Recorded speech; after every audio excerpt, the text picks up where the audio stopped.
Blackhead prevention starts with understanding that the skin usually responds better to consistency than to force.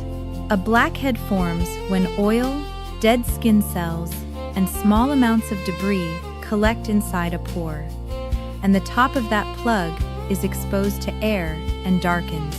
It is not simply dirt sitting on the skin, and it is not a sign that a person is unclean.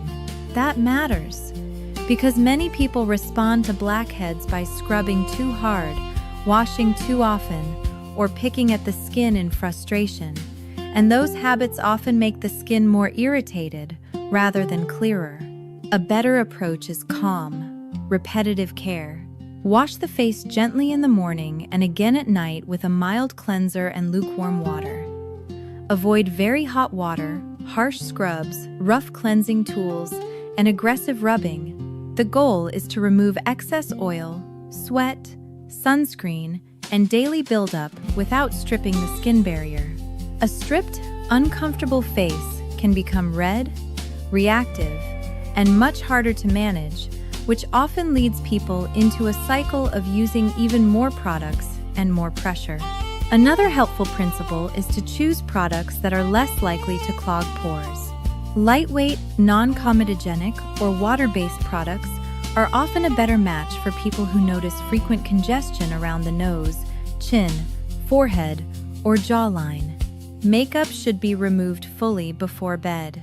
Sunscreen should still be used, especially if the routine includes ingredients that make the skin more sensitive, but it helps to choose formulas that do not feel greasy or overly heavy on the face.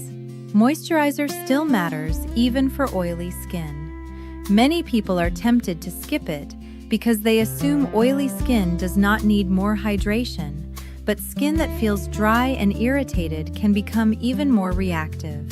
A light moisturizer can help support the barrier, so the face feels calmer and easier to manage over time. If the skin tolerates active ingredients, salicylic acid can be useful because it helps loosen the material that contributes to clogged pores. Some people also benefit from adapalene, which can help keep pores from becoming blocked over time. These ingredients usually work best when introduced gradually. Trying to use too many strong products all at once often creates redness, dryness, stinging, and the feeling that nothing is working. In reality, the skin may simply be overwhelmed. Starting slowly, using only a small amount, and giving the skin time to adjust is often far more effective than launching into a full chemical war on the face. It also helps to pay attention to small, everyday habits. Heavy hair oils, pomades, or styling products can drift onto the forehead and temples and quietly contribute to clogged pores.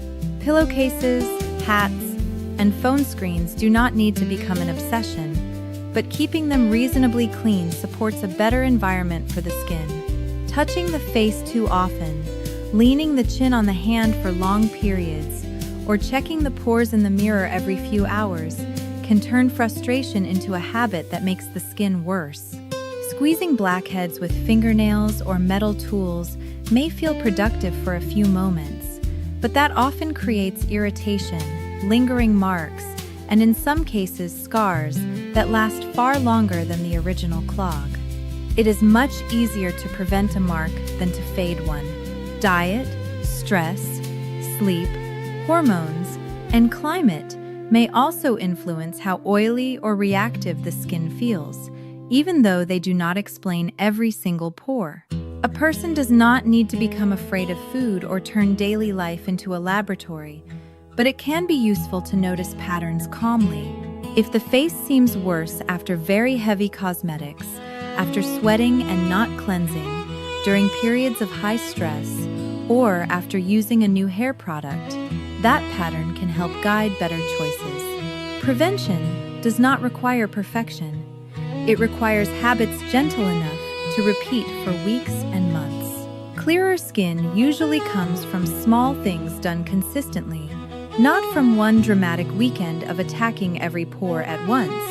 And now, with that sensible blackhead prevention guidance tucked away neatly like a clean washcloth on a bathroom shelf, Let us move into the much larger, lighter, and friendlier part of the evening, where instead of standing under bright bathroom lights examining pores, we step into a small American town where retirement, local committees, surprise public speaking, and a suspicious amount of pie create a story that grows much funnier than anyone intended.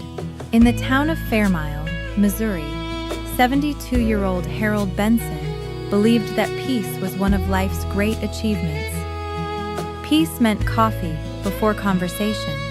Peace meant a newspaper folded into thirds.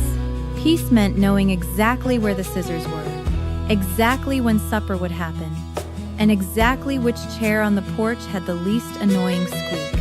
Harold had retired from the public library 8 years earlier after a career so quiet and orderly that some people suspected he had been born already shelving books alphabetically. He enjoyed retirement the way some men enjoy fishing, seriously, repeatedly, and with a level of emotional commitment other people found slightly unusual. His small white house sat at the end of a tree-lined street with a narrow garden in front, 2 bird feeders in the back, and a porch swing he had repaired 3 times because he distrusted any object that looked decorative but had not proven itself structurally. Harold lived alone now. His wife, Marlene, had passed away 5 years earlier. Since then, he had arranged his days with the precision of a man who knew that routine can hold grief in place just well enough to let a person keep moving. Up at 6, coffee at 6 to 10, paper at 6:15, oatmeal or toast at 7, a short walk at 8 if the weather had decent manners, lunch at noon, a little radio after lunch, supper at 5:30, dishes by 6, porch by 6:30, bed at 10. He told everyone he liked the quiet, and that was true. What he did not mention was that some evenings the quiet seemed to widen too much after sunset, as if the rooms had grown larger while he was not looking. The greatest danger to Harold's peace was his next-door neighbor, Gloria Beach. Gloria was 70, bright-eyed, energetic, and organized in a way that made clipboards seem like an extension of her skeleton. She wore cheerful cardigans, low practical shoes, and reading glasses on a chain that gave her the look of a woman fully prepared to correct a misspelled sign, rearrange a dessert table, and explain why everyone else's system was inferior. She chaired the church welcome committee, co-ran the library book sale, helped organize the winter coat drive, and believed with all the conviction of a revival preacher that every person in town had hidden gifts waiting to be extracted for public use.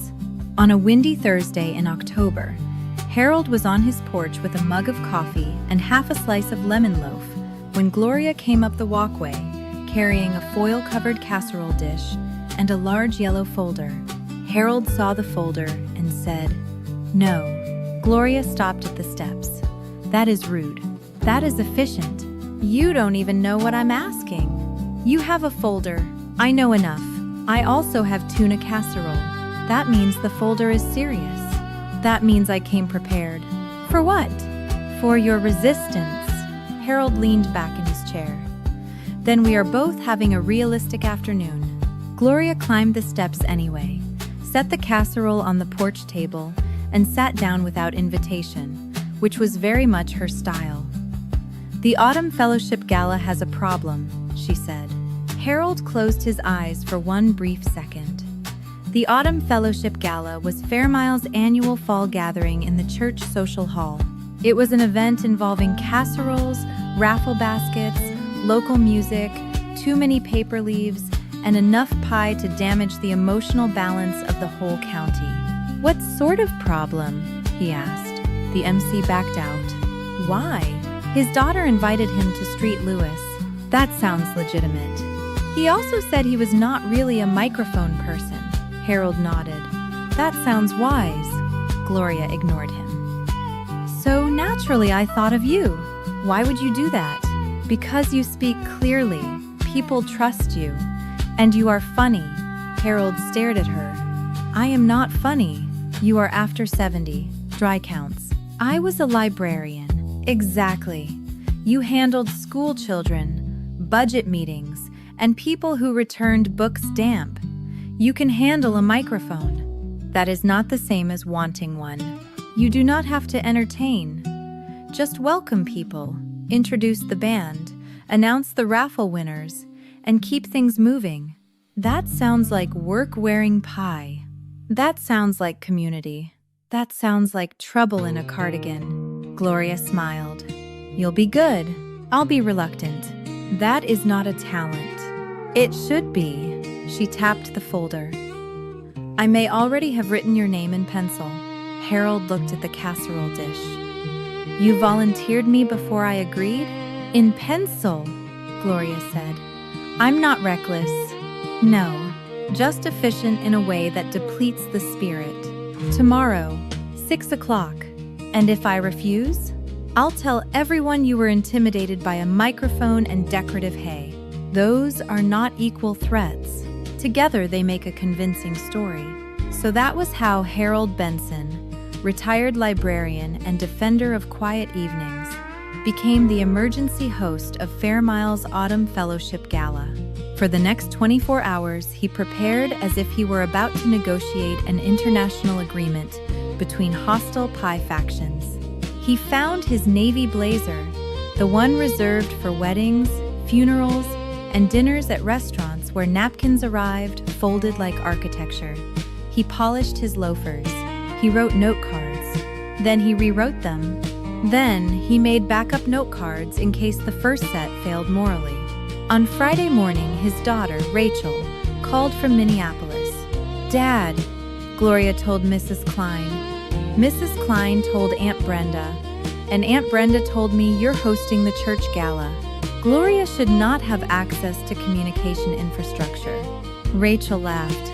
You'll be great. I have 6 note cards. That means you care. I have backup note cards. That means you're still exactly yourself. I also practiced pronouncing the fiddler's last name. That means you're prepared. He practiced that afternoon in the hallway mirror. Good evening, everyone, and welcome to the Autumn Fellowship Gala. Too stiff. Hello, friends and neighbors. Too cheerful. He looked like a man attempting to sell discounted deck sealant. Thank you all for coming tonight. Too vague. Coming where? For what? Under what social contract? By the 5th attempt, he had introduced himself twice, thanked the umbrella stand, and given a respectful nod to the clock. At that point, he decided the house had endured enough. Gloria arrived at 5:40 in a rust-colored sweater and earrings shaped like tiny leaves. You look distinguished, she said. You look administrative, Harold replied. That's because I am. That's what worries me. The church hall was already full when they arrived. Long tables draped in orange and brown paper cloths filled the room. Mason jars with battery candles sat beside mini pumpkins and artificial leaves. Raffle baskets gleamed under cellophane so tight they looked diplomatic. Crockpots lined the back wall beside casseroles, beans, cornbread, slaw, pies, cobblers, cakes, and 2 gelatin dishes Harold distrusted on visual principle. The air smelled like coffee, gravy, cinnamon, and public effort. Retirees in cardigans sat at the front tables. Children in sweaters darted between chairs. Widowers in sport coats stood by the coffee urn discussing the weather as if they were waiting for it to justify itself. Missus Hensley guarded the dessert table with the calm vigilance of a museum curator protecting priceless ceramics. Gloria handed Harold the microphone backstage. Why is this so heavy? He whispered. Because it contains responsibility. It contains batteries and pressure. She patted his sleeve and vanished into volunteer motion, which mostly involved brisk walking and paper. Harold stepped onto the stage. The room settled. He adjusted the microphone. It squealed sharply. Half the audience jumped. Well, he said, That certainly accelerated introductions. The room laughed. Interesting.